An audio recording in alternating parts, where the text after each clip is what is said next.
না যে আমাদের হাতে যে এত বড় শক্তি আছে। পাঁচটার কথাটা একটু কাটতে আমি এটার একটু বলবো। আজকে আমরা ড্রাইভার দেশের যে যারা দেশের সিকিউরিটি আছে, ঠিক আছে, আমরা রাষ্ট্রীয় ফোর্স ইন্ডিয়ান আর্মি, হে ডিউটি করতে গেলে এর আগে খাওয়ার দরকার আছে, ঠিক আছে, খাওয়ার না এর পয়সা কাছে কে এই যে ডিউটি করতে যাবে, ডিউটি করতে গেলে খাইতে লাগবো নিশ্চয়ই, খাবারটা সার্ভ করতেছে কে, এর যে ক্যান্টিনে গিয়ে খাওয়াটা ডেলিভারি কে করতেছে, আমরা ড্রাইভার। তার জন্য ফার্স্ট প্রায়োরিটি কিন্তু ড্রাইভার। কিন্তু এই জায়গাটা কেউই নেই, কেউই আমরা ড্রাইভারই বুঝতেছে না আমরা জায়গাটা কোন জায়গাটা আছে। আমরা ড্রাইভার ভাবতেছি এর লাগে আমরা ড্রাইভারের এই দশা। সত্যি কথা যেটা ড্রাইভার ফার্স্ট প্রায়োরিটি ড্রাইভারই বুঝে না। তো এটাই কিন্তু আমরা সত্যিকার যদি উপার্জন না করি আমরা কে শক্তি যোগাই দিব?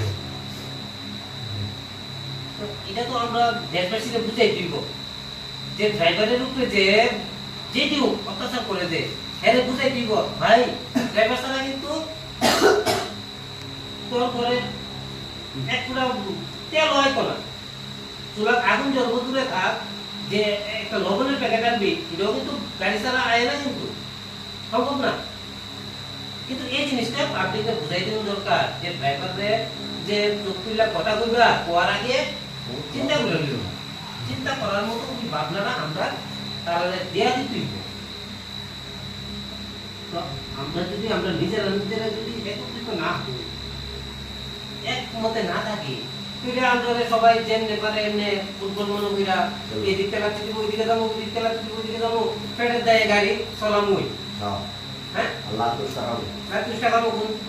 বহুত ড্রাইভার প্রাণ যেতে কিন্তু পাবলিকের হাতে পিড়া খায়। কোন ড্রাইভার ইচ্ছা করে একটা পিঁপড়া মানেনি, মানে না, কিন্তু ইচ্ছাকৃত ভাবে ড্রাইভারদের মানে পাবলিক। কিন্তু এটার ভুল কিন্তু আমরাও ভুল আমরাও ভুল না। আমরা প্রতিবাদ করতে জানি না, প্রতিবাদ করি না। আগে সংগঠনের কথা বলি গায়া গেছে, কিন্তু আগে সংগঠন করছে কারা করছে?